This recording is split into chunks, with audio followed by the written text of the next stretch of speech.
ज्यादा ना मेरी बात मानो तो एक बात जरूर मान लियो,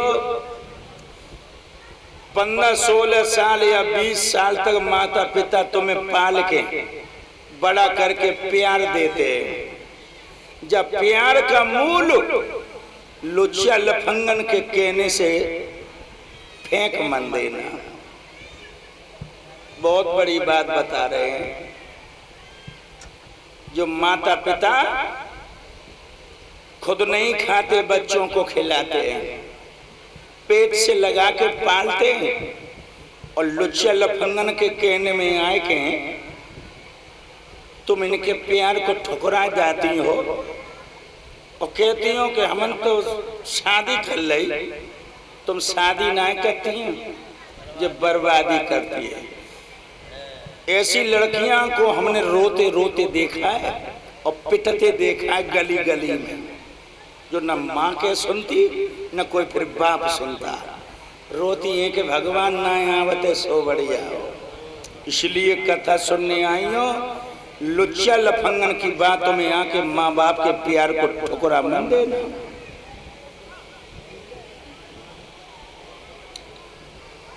श्री सुखदेव जी बोले, जब देवकी को विदा कंस कर रहा था तो वो भी बिलक बिलक के रो रहा।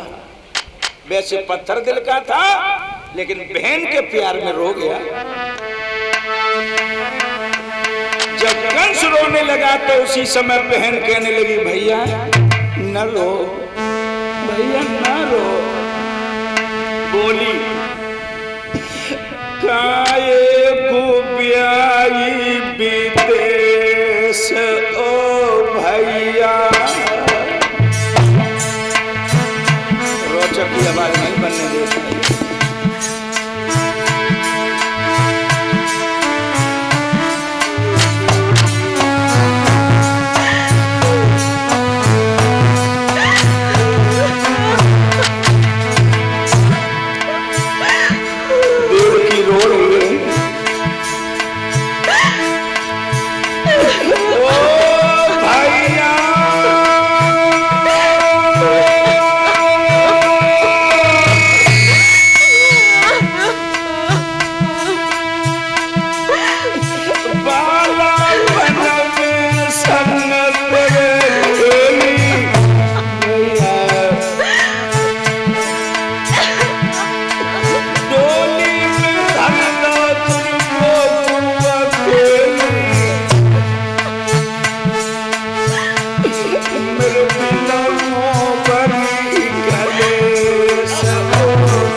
बोला, बहन रो नहीं, बहन रो नहीं।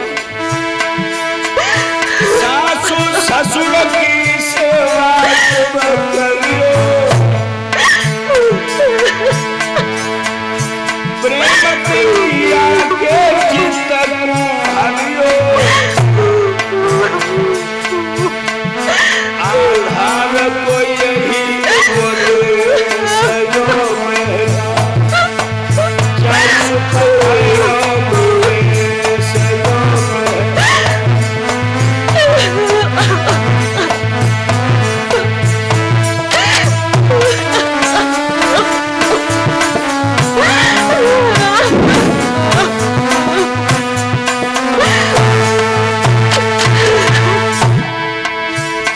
में बैठा लिया देवकी वसुदेव के लिए, लेके चल दिया कंस। जब माँ की तरफ आए तो बलबुदर से कंट्रोल कर देता था। रथ में देवकी जा रही है, बके पीछे पुरसाला है, जाके पीछे कंसुराज वसुदेव तुम्हारा को साला है।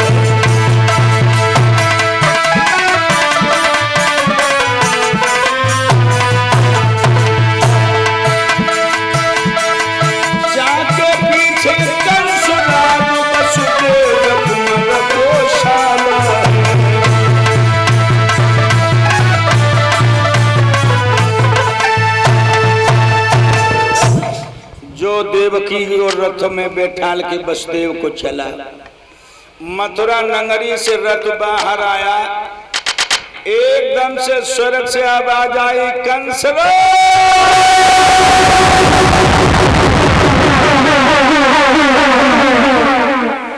तू जिस बहन के लिए इतनी खुशी के साथ पहुंचाने जा रहा है, जाको 8वां बच्चा तेरा काल बनेगा का।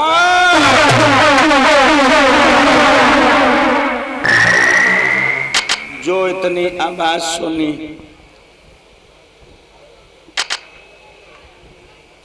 मेरे भगवत प्रेमियों, कंस ने ऊपर को देखा तो स्वर्ग से आवाज आई। इतनी कह के देवता तो खिसक गए और रथ के पहिया दोनों जमीन में दसक गए। आवाज आई कि 8वां बच्चा काल बनेगा।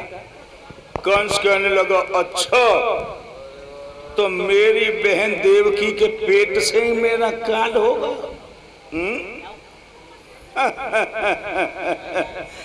मैं अपनी बहन को जिंदा नहीं छोड़ूंगा जो जाके काल पैदा हो जाए। नहीं नहीं नहीं।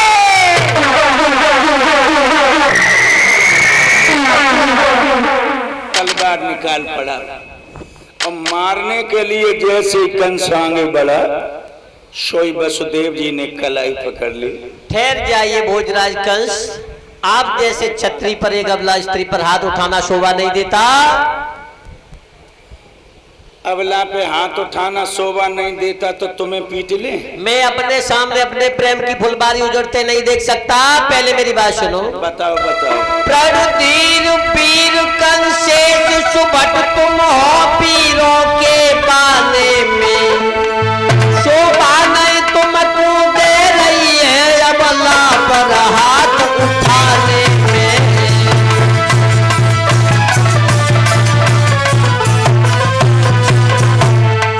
शोभा नहीं तुम दे रही है अबला पर हाथ उठाने में।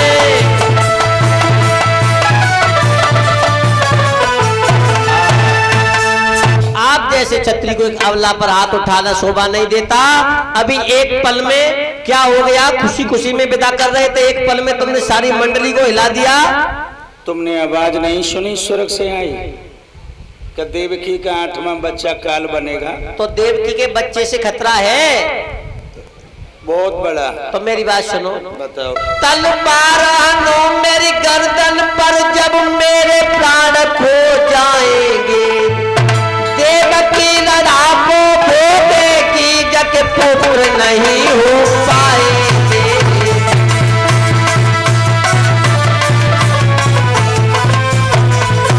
देवकी लड़ाको भोगेगी जग पुत्र नहीं हो पाएंगे।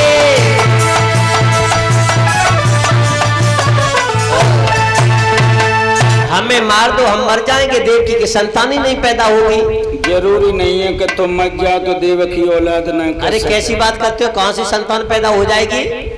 विद्या बनता बन लता जे न तजे कुल जात, और जय के तय लिपे बस उसको लिपटात। विद्या चाहे कोई कौम को पढ़वे जाए, पढ़ेगा तो उसे आएगी। अब बनता कहते हैं औरत के लिए, किसी जात वाले के संग छोड़ दियो तो जो जात नहीं देखती है प्रेम कर जाती है, इसलिए धोखा में मरवाना चाहते हो। तो देवकी से तो खतरा है नहीं, संतान से खतरा है। संतान से बहुत बड़ा। एक अंतिम बात और मेरी सुन लो। बताओ। मैं प्रण पूर्वक से कहता हूँ वो मोह विसर्जन कर दूंगा। देवकी के जो संतति होगी आपको समर्पण कर दूंगा।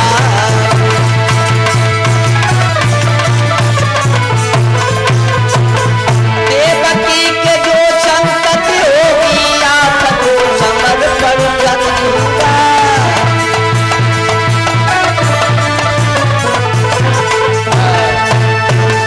देवकी से जो संतान पैदा होगी हम नारद समेत तुम्हें समर्पण कर देंगे, देवकी को न मारो। सच कह रहे हो? सच कह रहे। खाओ यमुना की कसम, यमुना माई की कसम, खाओ गोधन की कसम, या गोधन की कसम।